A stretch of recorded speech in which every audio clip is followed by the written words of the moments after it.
Congress party के राष्ट्रीय महासचिव और पूर्व केंद्रीय मंत्री जयराम रमेश आज रांची में मीडिया के सामने इंडिया गठबंधन के वादों और केंद्र सरकार की खामियों को रखा।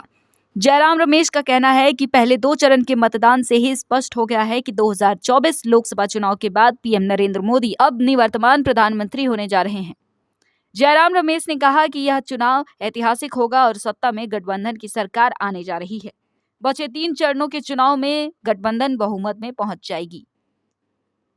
उन्होंने कहा कि पहले 2 चरण के बाद से ही प्रधानमंत्री बौखलाए हुए हैं। उनकी भाषा में बदलाव साफ देखा जा रहा है।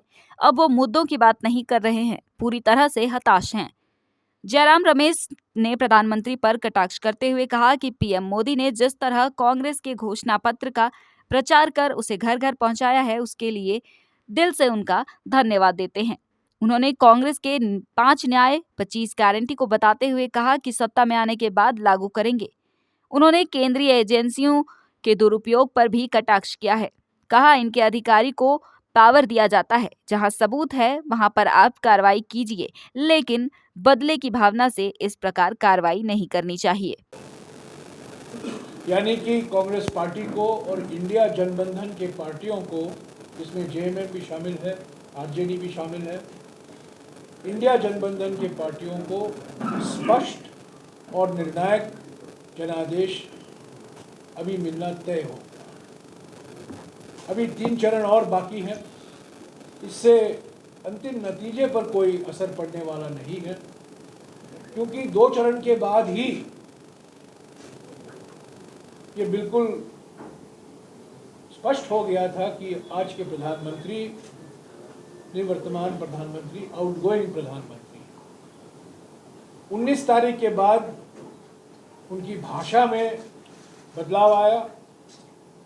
मोदी की गारंटी गई, 400 पार का नारा भूला गया और सिर्फ ध्रुवीकरण की रणनीति, ध्रुवीकरण की भाषा, हिंदू मुस्लिम भाषा, मंगलसूत्र की भाषा, भैंसों की भाषा, बदनाम करने वाली भाषा प्रधानमंत्री ने इस्तेमाल किया और बिल्कुल साफ हो गया था कि वो घबराए हुए हैं और बौखलाए हुए हैं।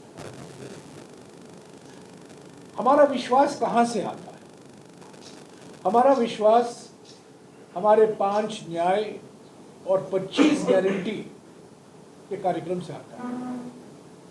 पहले भारत जोड़ो यात्रा में राहुल जी और अन्य नेता 4000 किलोमीटर चले कन्याकुमारी से लेकर कश्मीर तक, और 63 दिन कुछ महीने पहले मणिपुर से लेकर मुंबई तक 6500 किलोमीटर का बस यात्रा, जीप यात्रा हुआ, और 6-7 दिन हम झारखंड में थे, जिसका मैं अभी जिक्र करने वाला हूँ। और इन 2 यात्राओं से ये नतीजा निकला, राहुल जी और हमारे अध्यक्ष जी और अन्य नेता कार्यकर्ता सभी लोगों ने जनता की बात सुनी, अपनी मन की बात नहीं कही और जनता की बात सुनी, जनता की चिंता सुनी, और ये 5 न्याय, नारी न्याय, युवा न्याय, किसान न्याय, श्रमिक न्याय और हिस्सेदारी न्याय, इन 5 न्याय को लेकर हर एक प्रत्येक न्याय में हमने 5 गारंटियां दी। पर कहा वो ईडी, सीबीआई और भी बहुत सारे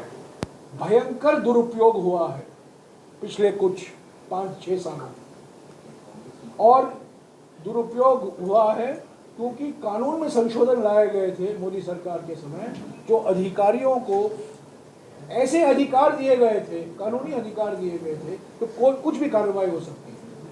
और इनकी प्रतिशोध की राजनीति, उत्पीड़न की राजनीति ईडी और सीबीआई द्वारा ये पूरा करा। हमने हमारे न्याय पत्र में लिखा है, मैनिफेस्टो में लिखा है कि जो ऐसे हमारे कानून में संशोधन किए गए थे, ईडी के कानून में, सीबीआई के कानून में, इनकम टैक्स के कानून में, तो ये भयंकर अधिकार जो अफसर हैं उनके हाथ में दिया जाता है, कोई चेक एंड बैलेंस नहीं को हम और इस पर हम पुनर्विचार करें। इसमें